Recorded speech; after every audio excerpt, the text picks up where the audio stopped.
Yo quiero darles una idea de contexto. El contexto era muy especial, evidentemente, absolutamente irrepetible.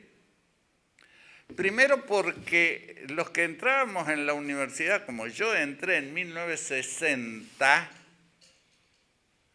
no entrábamos a la universidad a ver qué pasaba. Veníamos de todo el proceso del enfrentamiento entre la enseñanza laica y la enseñanza libre. Cuando nosotros a la facultad éramos una especie de expertos en movimiento estudiantil. Yo había estado en el Manuel Belgrano en la reorganización del centro estudiante y después tuve a cargo, ya en el último año, ser el presidente de la Junta Electoral, donde se presentaban 7 listas. Así que ustedes se dan cuenta el ambiente que eso significaba. Entonces, claro, yo entré a la universidad y escribía informes sobre qué tenía que hacer el centro estudiante. Y éramos varios los que estábamos en esas condiciones. Varios.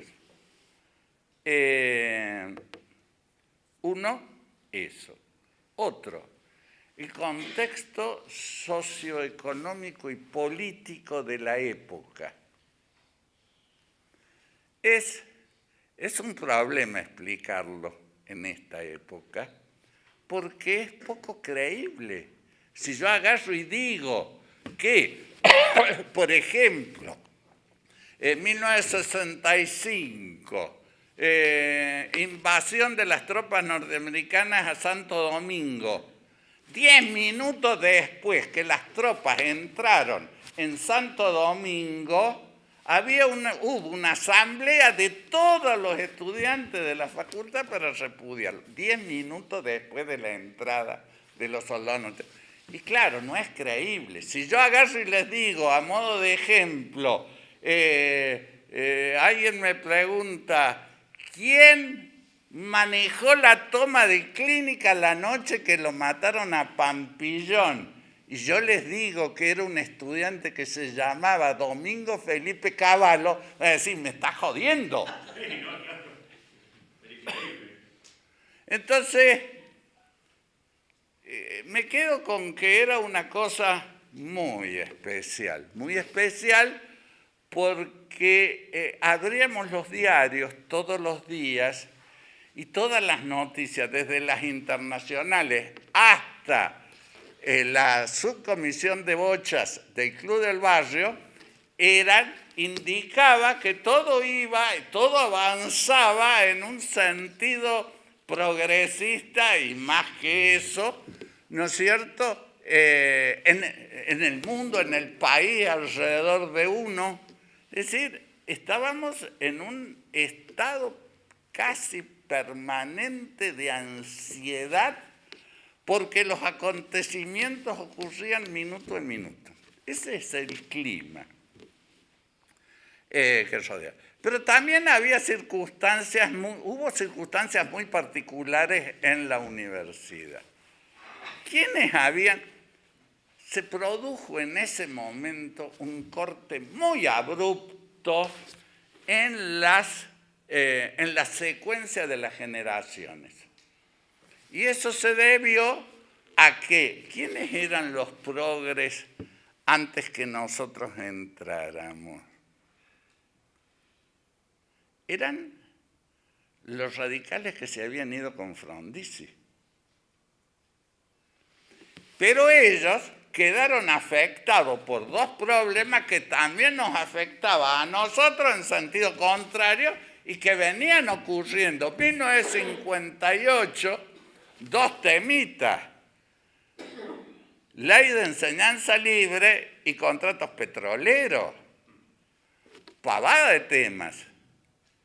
Hoy serían temas fundamentales. Entonces, evidentemente, ahí se produjo esa gente, bueno, la mayoría de los que habían integrado la comisión directiva del Centro de Estudiantes de Ciencia Económica eran funcionarios del gobierno en Córdoba, el gobierno de Zanichelli. Uno solo que pudimos acudir, que era de la anterior generación, Martín Espeleta. Uno solo. No teníamos a otro a quien preguntarle qué hacer. Y ahí viene el problema. ¿Qué hacer? Estoy hablando de gente que entró a la universidad con gran experiencia de movimiento estudiantil.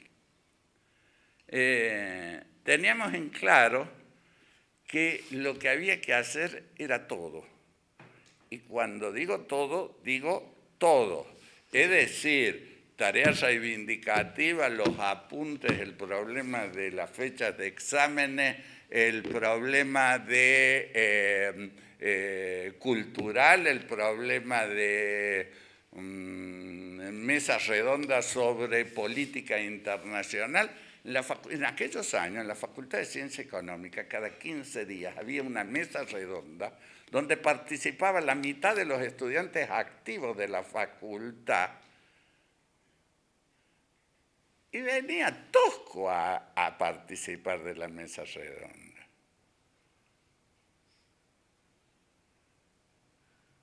Entonces, estábamos en 1962 y nosotros nos tomábamos ciertas libertades y ciertas audacias.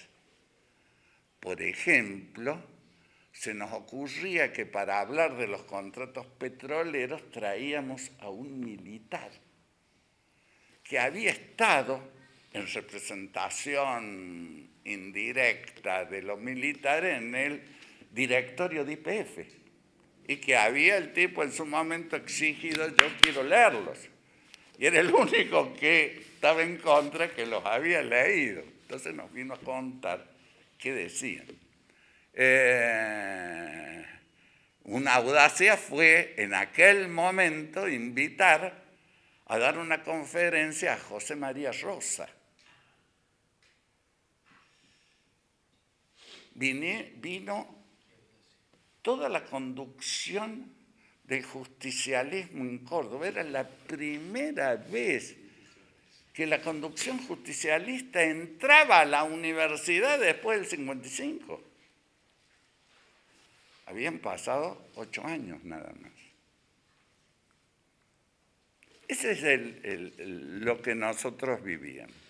Y nosotros nos planteamos cubrir absolutamente todos los aspectos y lo hicimos, mal, bien, pero lo hicimos. Nos enfrentábamos a un problema dentro del hacer. Nosotros conocíamos perfectamente el historial de la reforma universitaria, lo conocíamos antes de entrar a la universidad. Y en el historial lo que nos pusimos a discutir es el problema. Casi ninguno pertenecía en ese momento a un partido político de los que estábamos ahí. Pero teníamos muy en claro la importancia de la problemática política. El problema era cómo hacer política en la universidad. En la historia de la reforma nos encontrábamos con 2 grandes líneas que hasta ese momento había oscilado la reforma.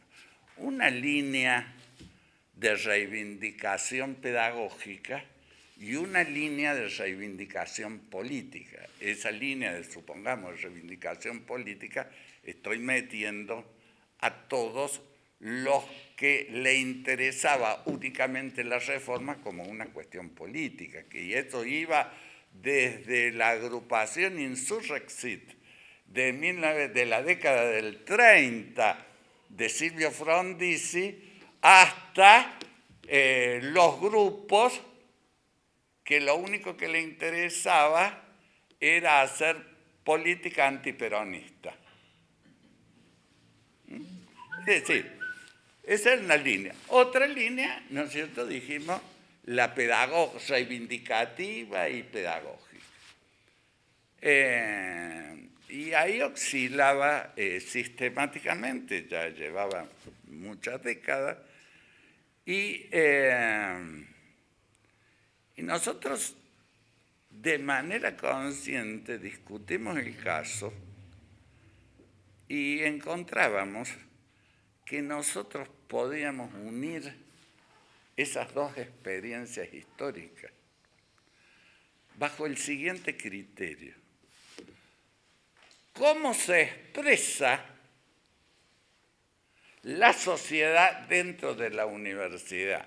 Algunos llegaron a decir que la forma en que se expresa es que los estudiantes eran el proletariado y los docentes eran la burguesía. Nos pareció un absurdo total. Lo que sí encontramos que la sociedad se reflejaba y nosotros teníamos en ciencia económica un ejemplo muy claro, se reflejaba en la sociedad a través del contenido de la enseñanza.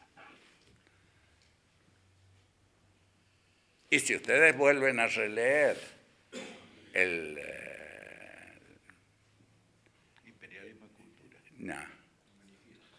manifiesto liminar, se van a encontrar que es un eje central en la cuestión del contenido de la enseñanza.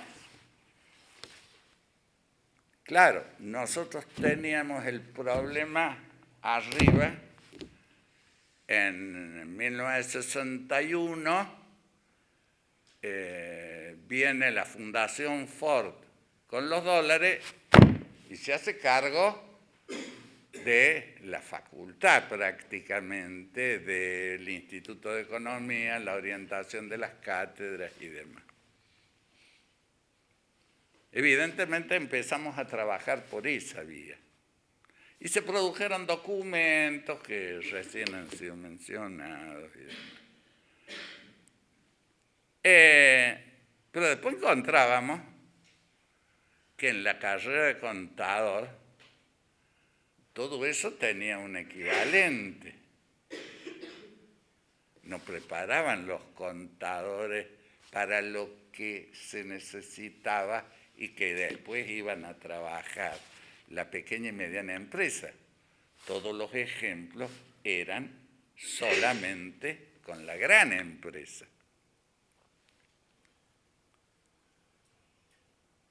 Incluso se llegó en 1965, 66, se hizo una convención en Córdoba de estudiantes de ciencias de centros de estudiantes de ciencia económica. Nosotros ya habíamos participado en una convención de ese tipo en 1962 en Buenos Aires, en la UBA. Y en el 65, 66, no recuerdo bien, se hace una convención y preparamos material en este sentido con todo culminó con un plan de estudio, ¿no es cierto?, completo, alternativo para la facultad. Y además con innovaciones pedagógicas donde todo era a partir de la práctica y demás. Pero claro, alguien podía decir, sí, ahí es muy claro y fácil el asunto resolverlo. ¿Cómo lo resolvemos en ingeniería? Como si ahí se enseña la ciencia. No se enseñaba la ciencia. Y yo me puse a trabajar y pude demostrarlo. Y solamente lo pude exponer. Nunca conseguí a nadie que me lo pasara a máquina. ¿Con qué me encontré? Me encontré con que la carrera de ingeniería, porque si uno se plantea qué ingeniero quiero, así como nos planteamos qué contador o qué economista o qué administrador de empresa el país necesita, si nos planteábamos qué ingeniero necesita, y el país necesitaba un ingeniero que hiciera diseño. Y yo me encontré con que toda la carrera, estoy hablando de aquella época, no lo volví a tocar al tema, es un ejemplo, me encontré con que toda la carrera estaba preparada para que el ingeniero interpretara los manuales de fábrica, no que diseñara tecnológicamente. Además que había algunos huecos muy gruesos en materia de criterio científico. Me encontré con que por ejemplo, en materiales, no me acuerdo cómo se llamaban las materias, pero eran los materiales, ¿no es cierto? Los criterios sobre el contenido, la formación de las moléculas, venía de Aristóteles.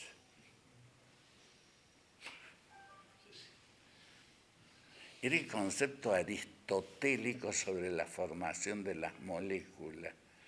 Si un material es duro, seguramente las moléculas tienden a ser perfectas. Resulta que la manteca es la que tiene las moléculas más perfectas. Entonces, son redondas. Y así sucesivamente. O el famoso problema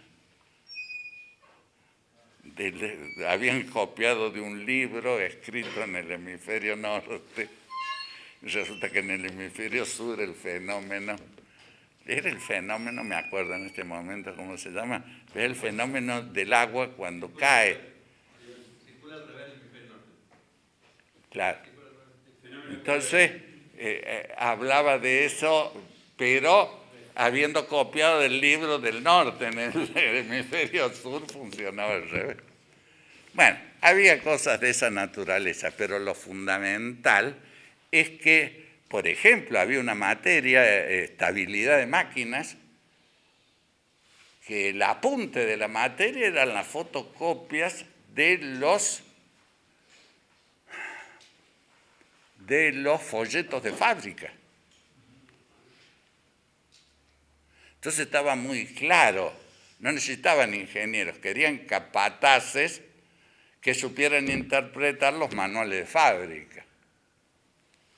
Y no ingenieros que hicieran diseño tecnológico. Nosotros lo teníamos en claro porque cuando vinieron los franceses a la Facultad de Ciencia Económica, vinieron con estudios tecnológicos y ellos mostraban, por ejemplo, cómo en la década del 30 ellos decían, ¿cómo no va a haber un ingeniero en la Argentina que pueda diseñar una bomba aspirante impelente?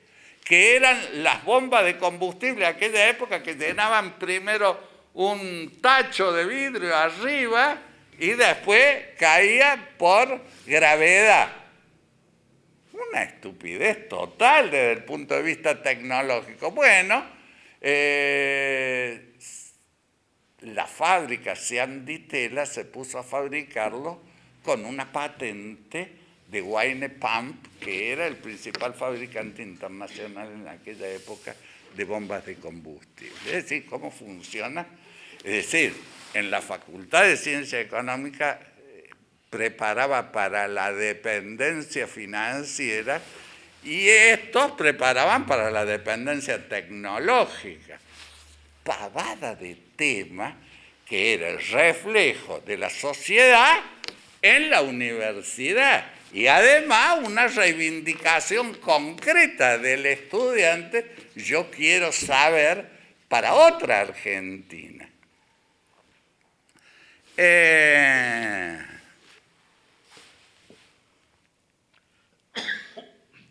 Ese es el elemento distintivo que nosotros generamos. Y le digo de que tiene relación con el origen del MNR. ¿Por qué nos interesó a nosotros relacionarlos con una agrupación que tenía un nombre muy rimbombante, una agrupación de estudiantes de medicina, Agrupación Pueblo y Reforma Indoamericana se llama?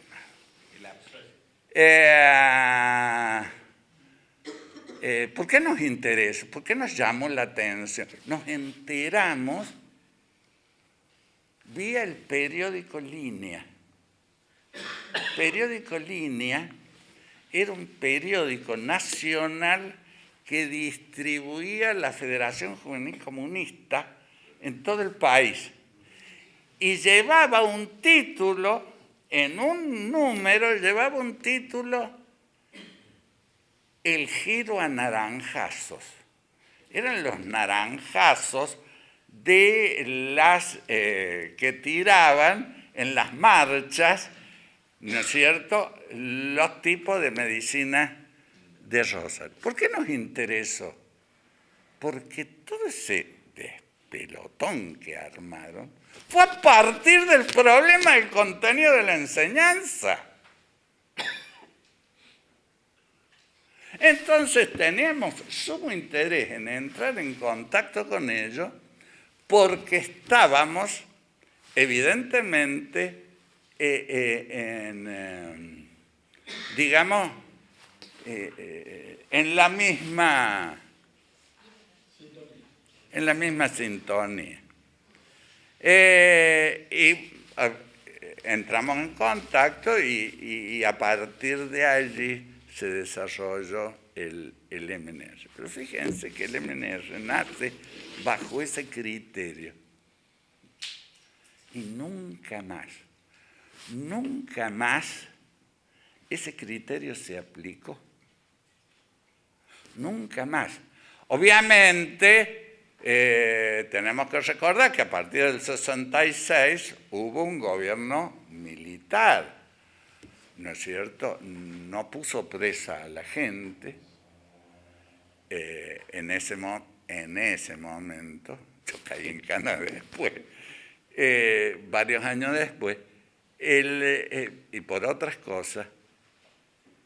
Pero el problema radicó en que evidentemente no podía o sería discutible que eso fuese una prioridad. Después ya viene una dictadura ya sangrienta por todos los costados, que también, pero han pasado muchos años y nunca más ese tipo de tema, es decir, el problema de tomar en profundidad la problemática del contenido de la enseñanza como el elemento político central, ¿no es cierto?, la forma de traer la sociedad a la problemática universitaria, no se volvió, no solamente el MNR, ninguna agrupación estudiantil jamás mencionó una sola palabra sobre el contenido de la enseñanza, tema central del manifiesto liminar.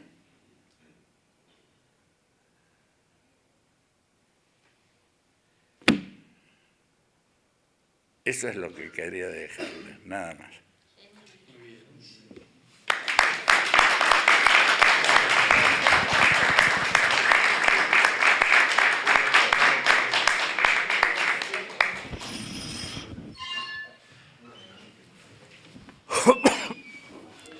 Bueno, yo voy a partir de mi experiencia personal también, que se inicia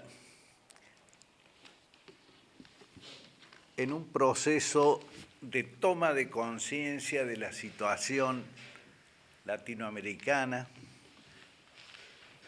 a partir de uno de esos viajes que hacíamos con mis hermanos a dedo, y en Río de Janeiro, en enero del 62, nos encontramos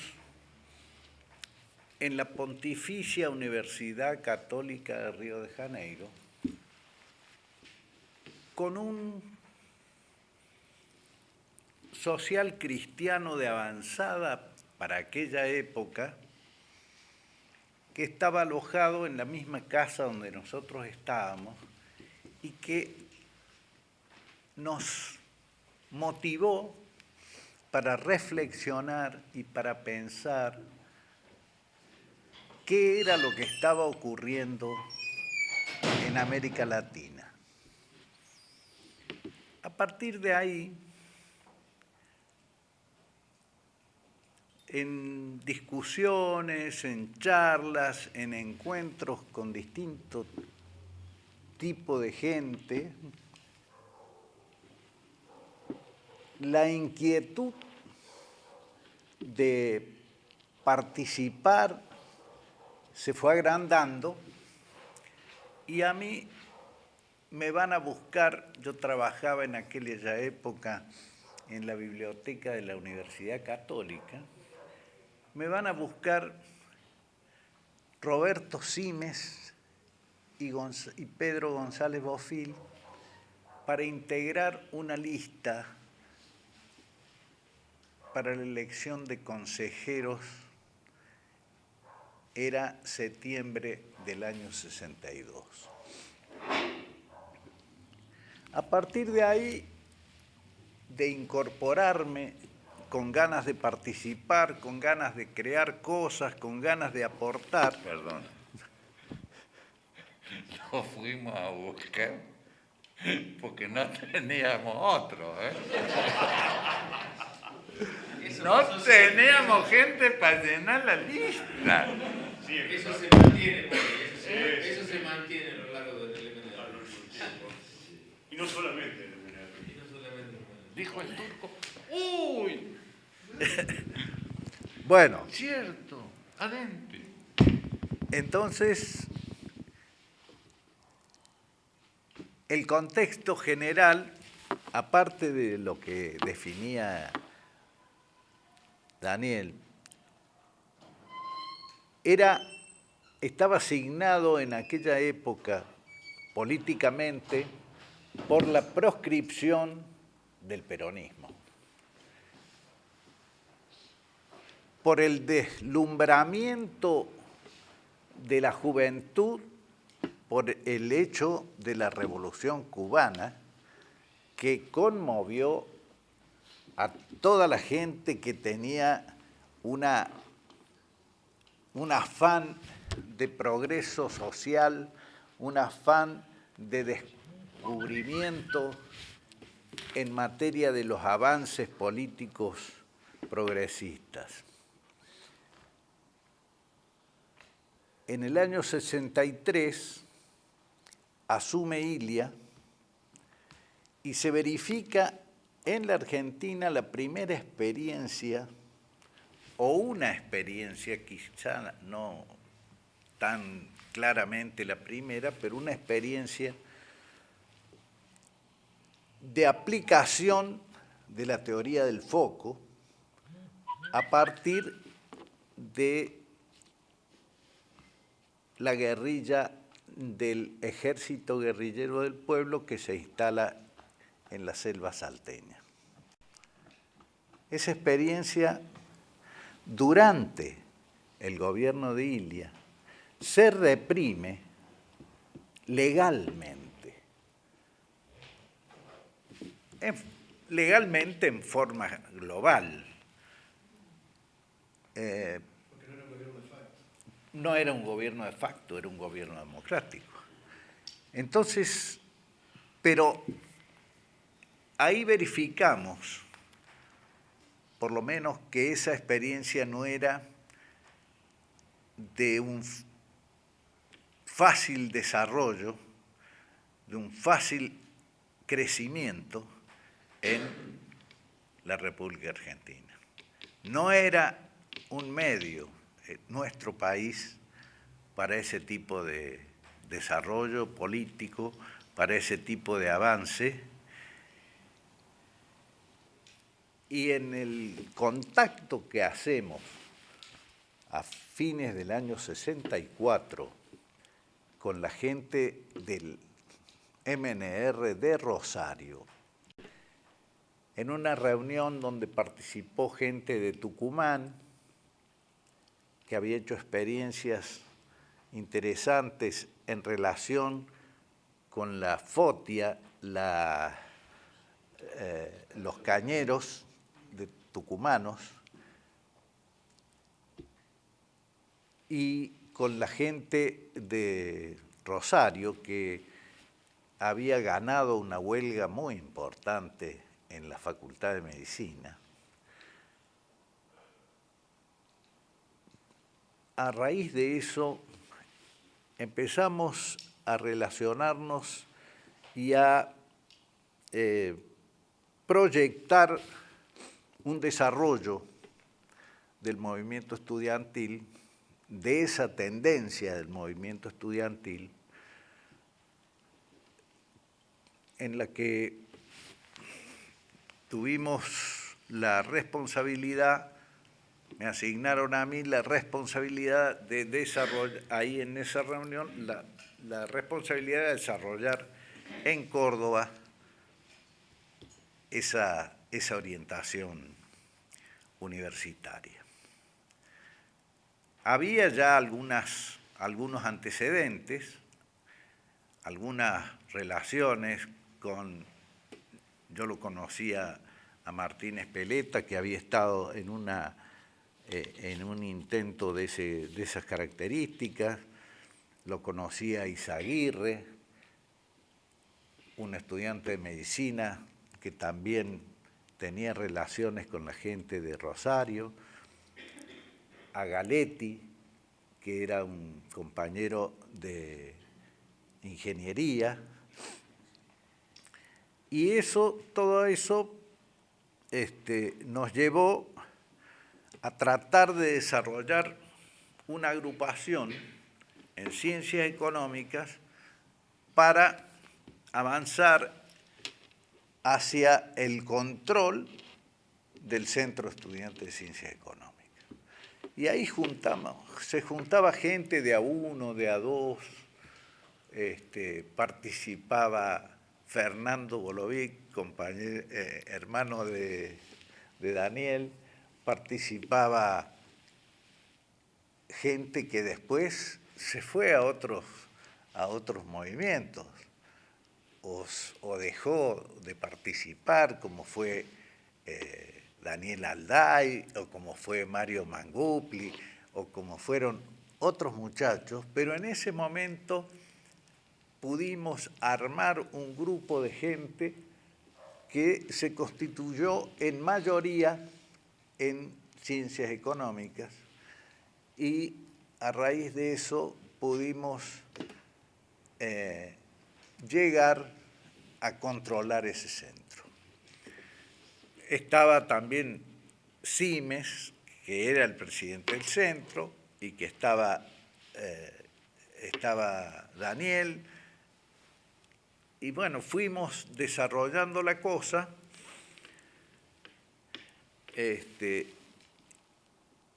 en base a elaboraciones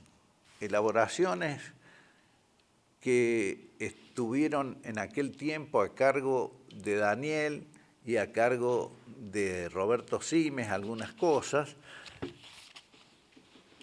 y me tocaba a mí ir de mensajero a discutir estas cosas a Rosario. Entonces ellos elaboraban, discutían conmigo, me informaban de la cosa y yo iba a Rosario a ponerme de acuerdo con los compañeros. Esto llevó a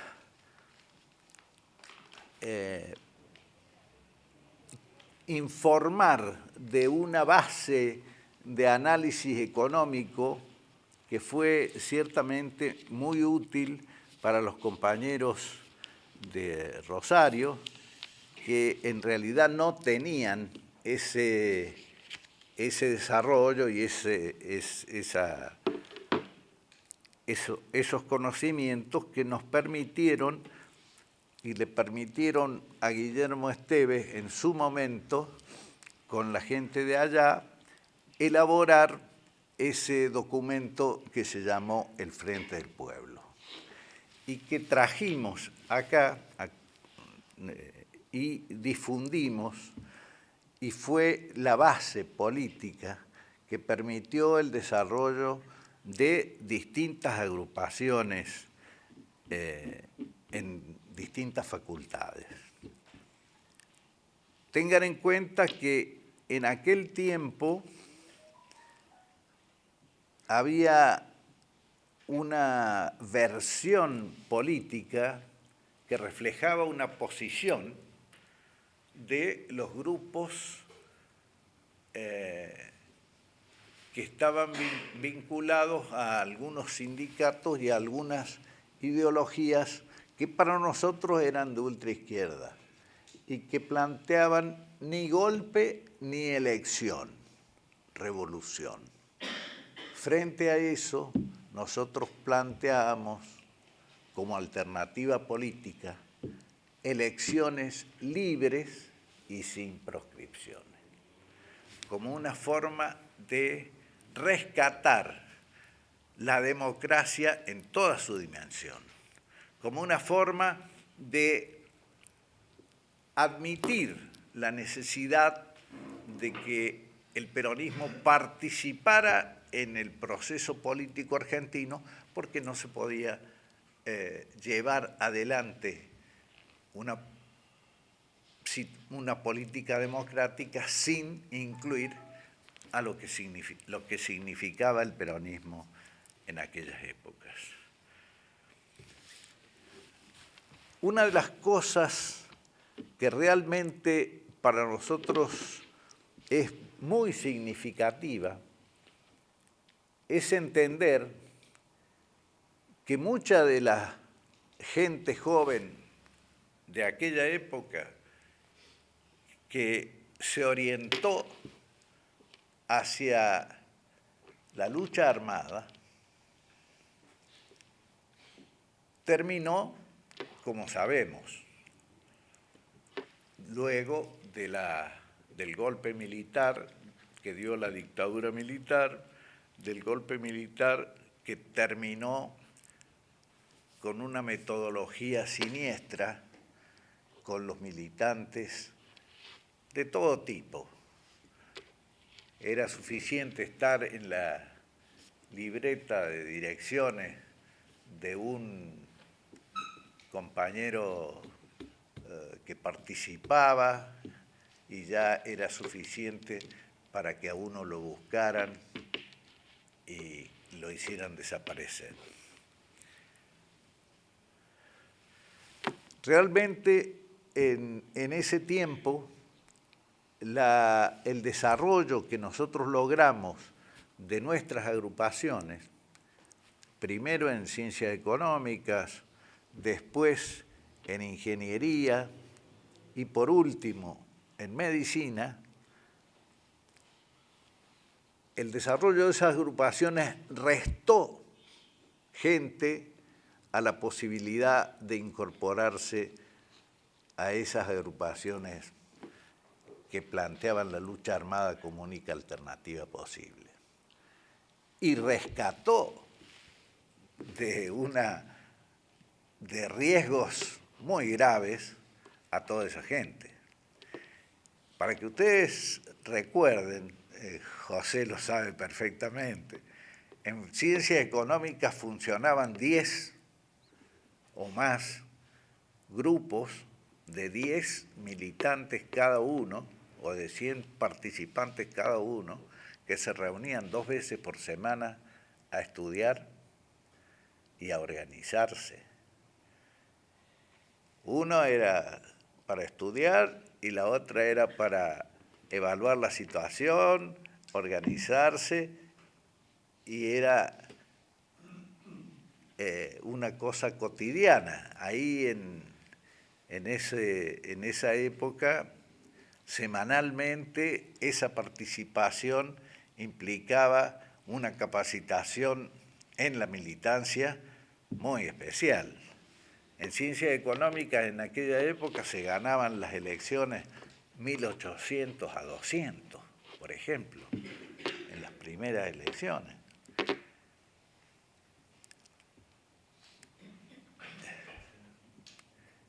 Yo recuerdo en la primera época que estuve todavía, esto ya en la facultad nueva, ¿no es cierto? En la facultad vieja la agrupación era chiquita, no tenía más de 20 o 25 personas,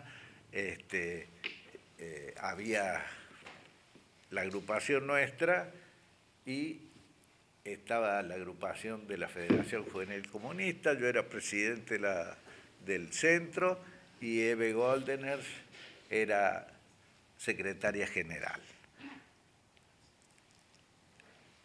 Se redactaba un boletín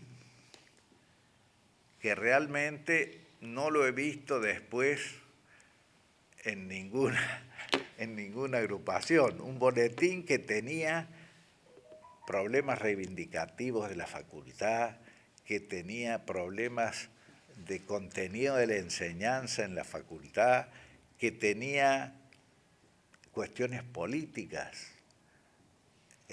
Yo recuerdo haber leído un artículo de Albert Einstein, ¿por qué el socialismo?, en el boletín del CESE. Y siempre el MNR estuvo bien diferenciado de lo que fue el Partido Comunista. Yo recuerdo, y lo doy como ejemplo típico, al pronunciamiento nuestro, al pronunciamiento cuando se da la primavera de Praga y los tanques soviéticos ocupan Checoslovaquia. Los panfletos del PC o los panfletos de la Federación Juvenil Comunista terminaban diciendo «Viva el Ejército Rojo», mientras que los volantes nuestros decían «Viva la autodeterminación de los pueblos». Yo creo que esto siempre se mantuvo en una proyección de características nacionales y latinoamericanistas, muy fuerte. Y en esa proyección logramos los máximos desarrollos que alcanzamos.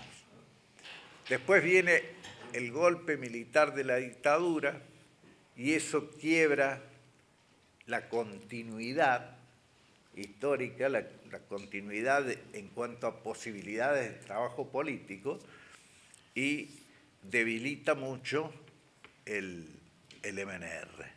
Hasta ahí se conducía la Federación Universitaria de Córdoba a través del manejo de económicas, ingeniería y medicina. De ahí en adelante ya se perdió esa hegemonía y se debilitó en parte por el criterio de restar militantes universitarios a la actividad universitaria y trasladarlos a otros frentes. En aquel tiempo nos manejábamos con frente universitario, frente de graduados, frente gremial, que era un esquema organizativo diferente al que tiene actualmente el partido. ¿Por qué? Porque ahora estamos organizados por localidades, por centros. En aquella época estábamos organizados por frentes. Y yo creo que ese esquema organizativo debemos ver cómo lo podemos actualmente combinar con el esquema actual que nosotros tenemos. Lo mismo pienso que el partido debe formularse una autocrítica seria respecto a el abandono en que incurrió respecto a la atención al frente universitario o a los compañeros del MNR. Esa autocrítica yo no la he escuchado, no la he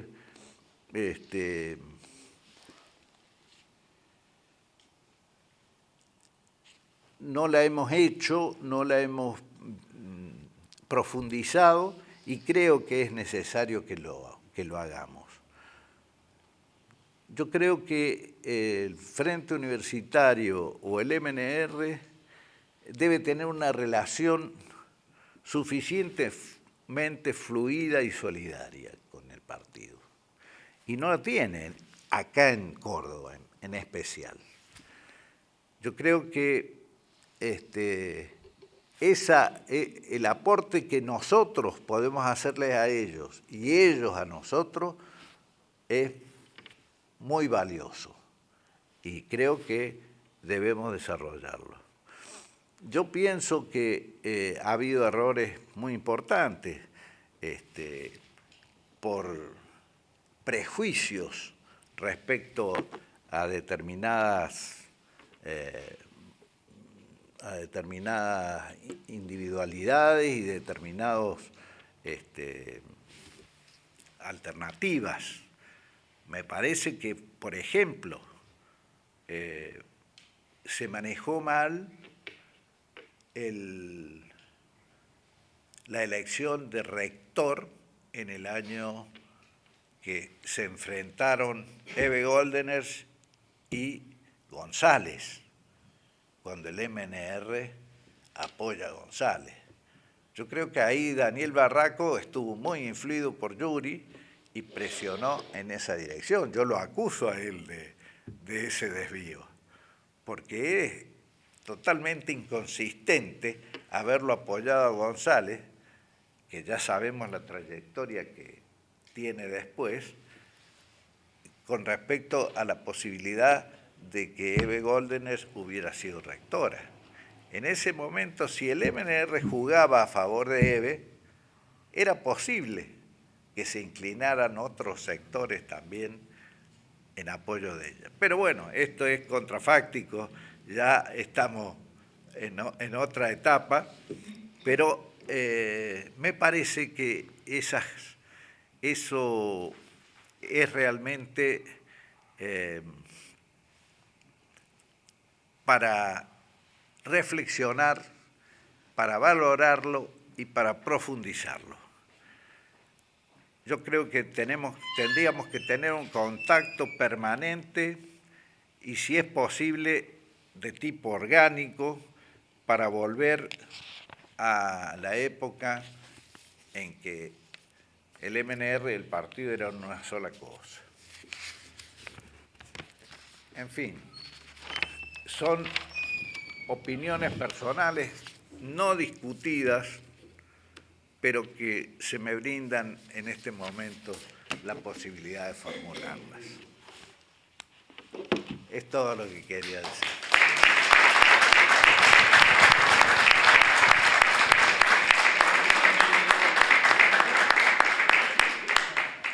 Che, bueno, la idea es que, aprovechando a Daniel y a Roberto que han expuesto y que nos han dado una referencia del marco histórico de cómo nace el MNR, y aprovechando que también hay compañeros acá que han tenido responsabilidades importantes en el MNR, que han sido consejeros, conciliarios, presidentes de centro, responsables regionales o de agrupación, creo que podemos abrir el debate y sacar algo bastante rico para todos, entre los que están de aquel lado y los dos compañeros que hoy nos nos han brindado este debate. Así que abrimos la palabra para que todos puedan opinar y para que podamos discutir y debatir entre todos.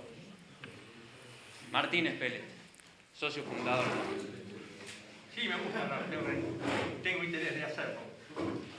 Tengo interés de hacerlo realmente. Porque parece que es muy importante lo que estamos hablando acá. Y para seguirlo después. En primer lugar, me alegra muchísimo. Ustedes ya han optado por mí en su momento para que lo represente en la Federación Universitaria de Córdoba, porque no pertenecía al cardumen, es una honra. Procuré siempre no pertenecer, era distinto a lo que estaba con algún tipo de oficialismo como aquella gente que dirigía el centro. Es bárbaro lo que han dicho. Quiero decir que ustedes son de alguna manera los padres míos. Y aquel estudiante aventurero, aquel como es rebelde, que no nada lo calzaba bien, andaba por todas partes, se encuadró gracias al aporte de esta gente y algunos que no están acá como el Turco y demás. Yo se lo agradezco. Porque si la reforma es la madre, ustedes no dejaron de ser mis padres en ese momento. Yo era un mal estudiante, para mi papá, para mi mamá, para mí también, para la universidad ni que hablar, porque la universidad es bien especializada, yo era para cualquier lado, me gustaban todas y en todas me metía y me seguí metiendo en toda la vida. Evidentemente yo no fui un discípulo que honrara a lo que la universidad pretende de los suyos, ¿no? Decía Bertolt Russell, que cada vez sepan más de menos como para que al final no sepan nada. Es una crítica dura de Russell, no me pertenece. Sea como sea, en esa, yo entré a la FUC y ahora voy a hablar de la otra cosa que pasó y de las preguntas que a mí me quedan de lo que pasó en la famosa década del 60, que no encuentro respuesta, porque no he tenido esta prueba. Esta descripción que ellos hacen de lo que fue el MNR y la gente de ciencia económica o de las otras facultades es fabuloso. Yo siempre supe, sin estar en los centros, que yo estaba muy cubierto abajo. Siempre lo supe en los 3, 4 años que participé en el movimiento estudiantil. Tenía la seguridad que eso era lo mejor que teníamos. Sin haberlo yo vivido, porque como decís, un día me tiraron y un 9 de julio yo me enteré por Nicky Ceballos, que fue mi vicepresidente en la FUC y que después lo asesinaron acá en la cárcel de San Martín, el 10 de octubre de 1976, que fue presidente de la FUC y fundador del MNR, para el cual yo en este momento pido un aplauso para el Nicky Ceballos, asesinado, miembro del MNR y fundador, por favor.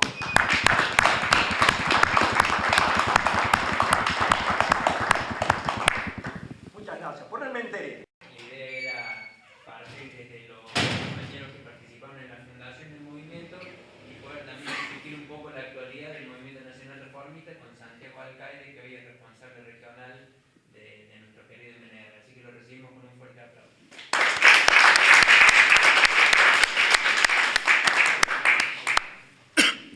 Bueno, gracias por la invitación. Tengo que pedir disculpas realmente por el horario. Tuvimos ahí una complicación con unas actividades de la Facu y muy inesperada, así que no pudimos llegar antes. Disculpen. He venido con Emi, creo que anda por ahí, y Zoe. Perdón, en serio, y disculpen por interrumpir también la conversación que veo que venía bastante bien. Voy a intentar no robarles mucho tiempo. Cuando nos invitaron a la charla, nos pidieron que comentemos nosotros cuál creíamos que era el marco actual del MNR y del reformismo en Córdoba, así que voy a, en representación de los compañeros, comentar un poquito. Les tengo que pedir perdón también porque venimos pasados de largo para cumplir con las responsabilidades en la facultad, así que vamos a hacer el mayor esfuerzo intelectual que nos permita el cuerpo a esta altura. Bueno, no había preparado algo muy esquemático, sino sencillamente tratar de ver qué me surgía así medio espontáneamente cuando me pedían pensar y describir desde adentro del MNR en la actualidad cuál era el marco en el que nos encontrábamos. Y al instante lo primero que uno piensa participando, que debe ser lo que piensan todos los que los pasan por el MNR, es qué es lo que sostiene la vigencia, por un lado, de una gesta como la reforma universitaria, casi 100 años después, en el país, más que en el mundo, sobre todo en el país, y qué sostiene un movimiento como el MNR, año tras año, con recambio de generaciones, con cambios de marcos políticos, y qué nos hace venir acá después de tantos años y reconocernos todavía como reformistas y reconocer la causa de la reforma.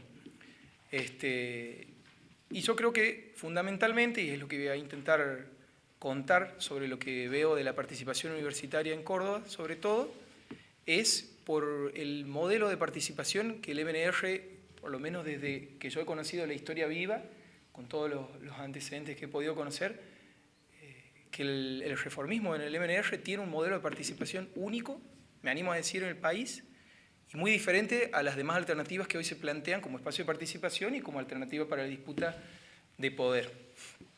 Nosotros hoy en el arco universitario, dentro de las fuerzas que tienen mayor representatividad, encontramos una diversidad muy grande, en apariencia, sobre todo en el campo del discurso, que después en el campo de la práctica no suele ser tal, con mayores o menores matices.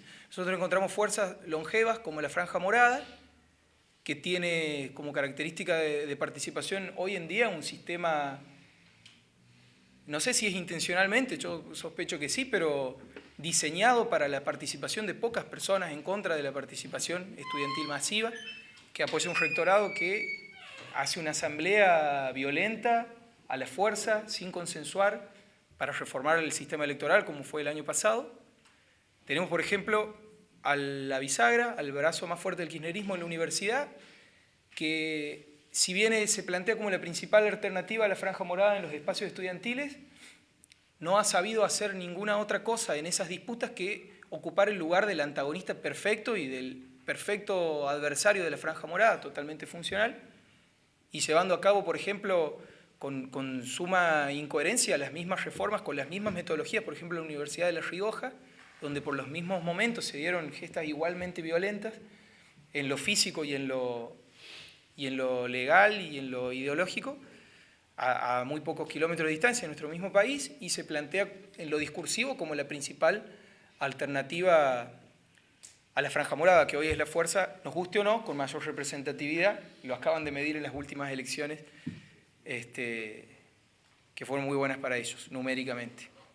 Existen después otras fuerzas estudiantiles que se agrupan, por ejemplo, en el frente que hoy conduce la Federación Universitaria de Córdoba, que en teoría nace como la posibilidad de recuperar, según los que lo han hecho, según su narración, de las manos de la franja, la Federación Universitaria de Córdoba, pero que nosotros vemos, después de ya un breve tiempo, pero de varios meses de estar al frente de la Federación Universitaria de Córdoba, ha desarrollado un modelo que es hoy el cliché de la participación universitaria, que es profundizar en el terreno del discurso, utilizar estos espacios más como sello o como elementos en alguna estrategia que no la cuestiono directamente, ¿no?, que tenga que ver con los espacios propios o lo partidario, pero que después en el plano de lo físico o en el plano de lo concreto, si bien las manifestaciones respecto y que hay que hacerlas, ¿no?, a la situación del país, a las situaciones internacionales abundan, pero después en el plano concreto, en lo que hace a la permanencia de los estudiantes, a la mejora académica,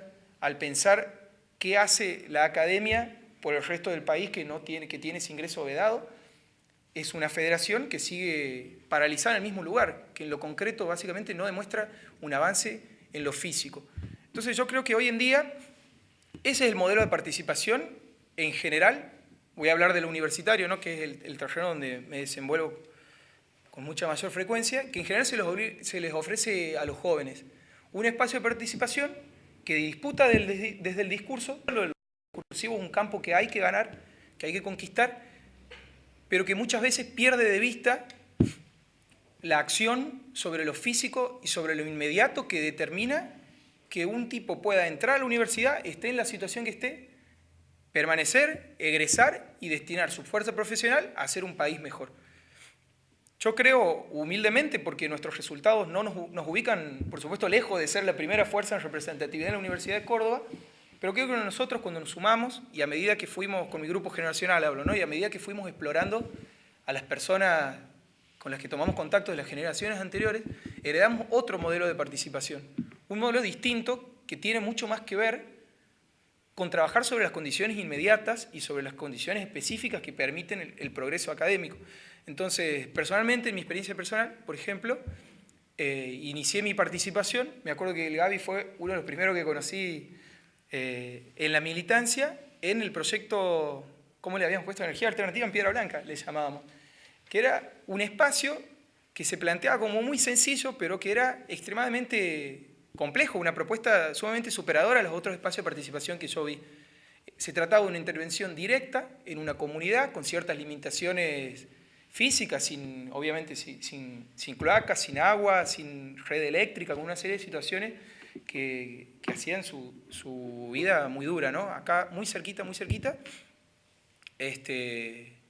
y la tarea era, yo me acuerdo de la consigna, poner en común con docentes, con egresados, entre estudiantes, cuáles eran las herramientas técnicas que nosotros íbamos desarrollando a lo largo de nuestra formación, desarrollar también una formación que tenga que ver con lo ideológico y las ideas en el camino, y finalmente intervenir directamente.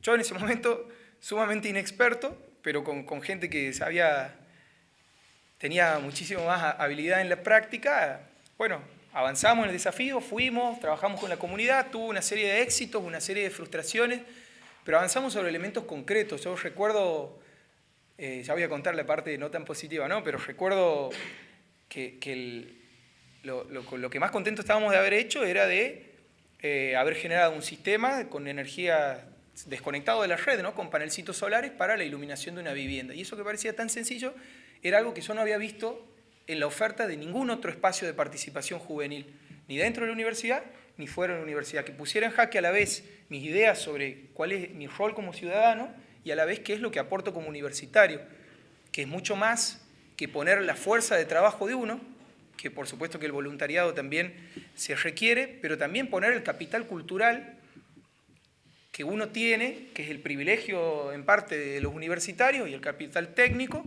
a disposición, no del mandato que uno da, sino de una comunidad en la que se inserta. Entonces yo, en mi primer espacio de participación, me llevé esa enseñanza que me valió de mucho y que me dejó marcado desde el momento de qué era lo que me planteaba el reformismo y qué era lo que me iba a plantear yo a hacer desde el reformismo.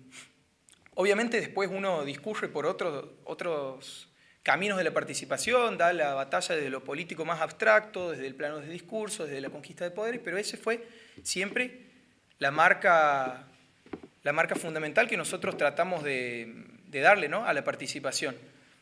Hoy, por ejemplo, acá está Zoe, que bueno, alegremente ahora va a participar representándonos en el Consejo Superior, pero que también se encarga de referenciar y de ser el responsable dentro del MNR de un centro de extensión universitaria que sostenemos nosotros de forma autónoma en Barrio Comercial, muy cerca de Piedra Blanca, donde habíamos ido a trabajar, donde desarrollamos con ese mismo espíritu. Es una convocatoria abierta a poner en cuestión el tránsito de uno en la ciudad y el tránsito de uno en la universidad, con esa premisa, con aportar no solamente la fuerza de trabajo, sino el capital cultural, el capital intelectual, que está encerrado dentro de la universidad. Ese es el primer análisis que a nosotros nos surgía.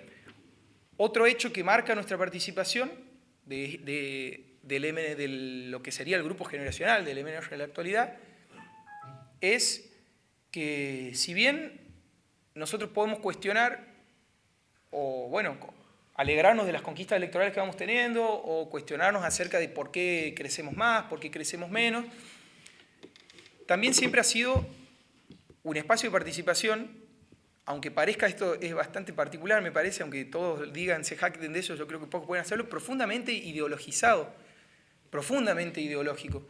Yo recuerdo haber empezado a participar en el MNR con algunos compañeros que sostenían muy duramente en ese momento, era una situación muy particular, un nexo con el reformismo, con el socialismo, y una cantidad impresionante de compañeros que aportaban al trabajo programático, pero que no desarrollaban necesariamente, no quiero decir un vínculo con el socialismo, con el reformismo, pero ni siquiera un vínculo con ningún espacio, o sin cuestionarse si ese vínculo tiene que existir o no, o por qué con el socialismo, por qué con otro partido, por qué en dónde. Y nosotros a lo largo de los años, breves años, pudimos ir consolidando un grupo que volvió a rescatar las raíces ideológicas y a sentar el espíritu ideológico y las ideas del reformismo y del socialismo en un espacio de participación.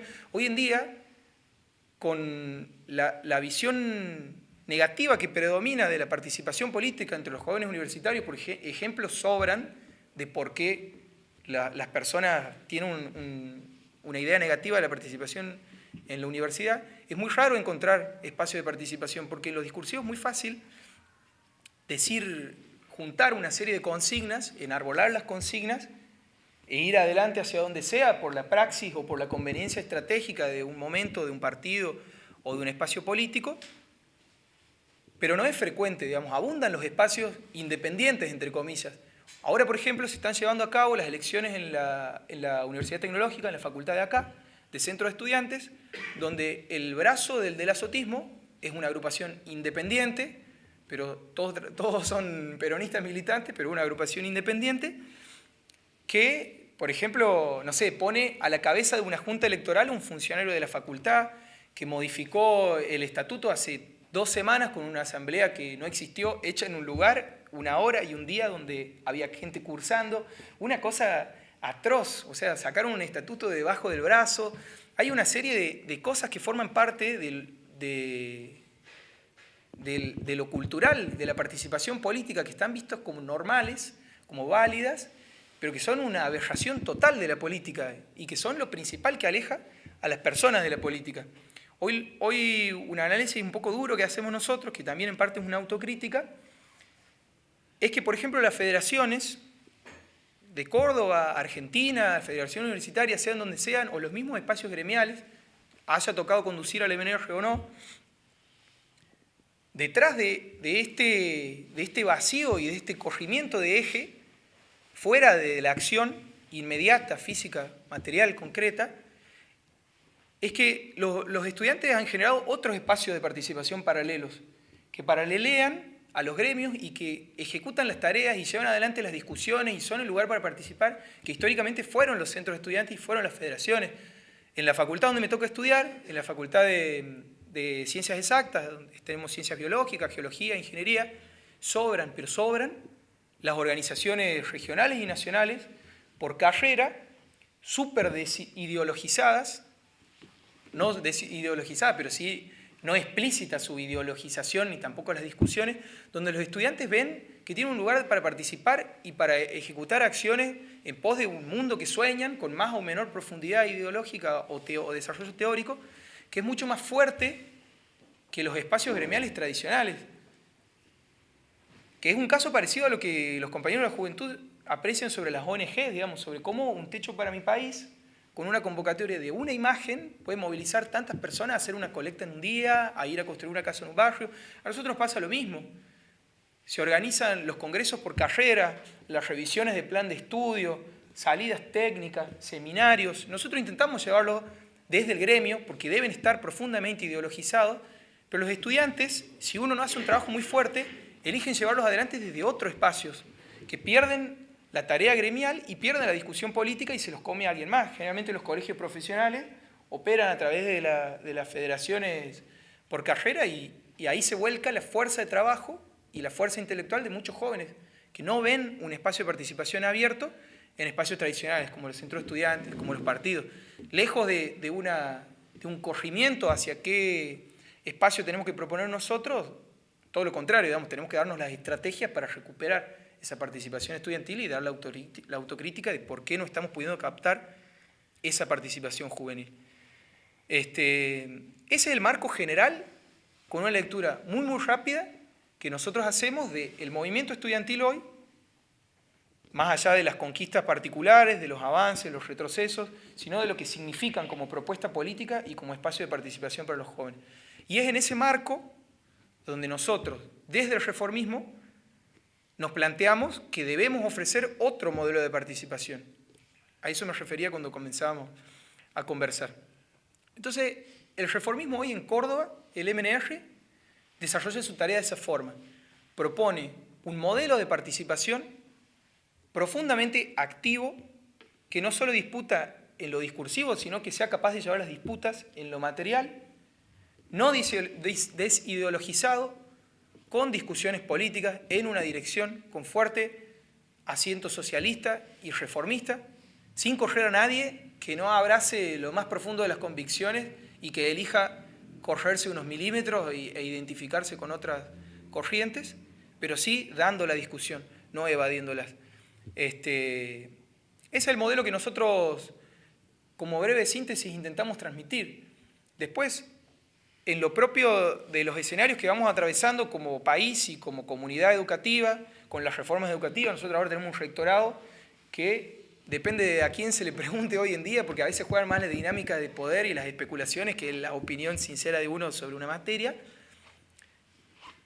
Lleva adelante reformas que pueden ser más positivas o menos positivas, depende de a quién se le pregunte, pero que está decidido, que tiene una dirección que va hacia algún lado. Nosotros no nos olvidamos, por supuesto, porque cuando yo les cuento qué es lo que pensamos, parecía que nos olvidamos de qué estamos viviendo hoy, pero pensamos que más allá de las situaciones que se van generando, por un lado, de las reformas educativas y de la situación nacional y continental que estamos viviendo, y por otro, de los resultados electorales y la disputa de poder, que por supuesto que hay que darla, y lo estratégico, el pensamiento estratégico en esa disputa de poder, pensamos que ante todo hay que dar eso que nosotros tomamos cuando nos sumamos, ese modelo de participación distinto. Y ahí pensamos que están hoy las raíces del reformismo, y desde ahí es donde nosotros tratamos de llevarla hacia todos los compañeros que vamos contagiando, ¿no?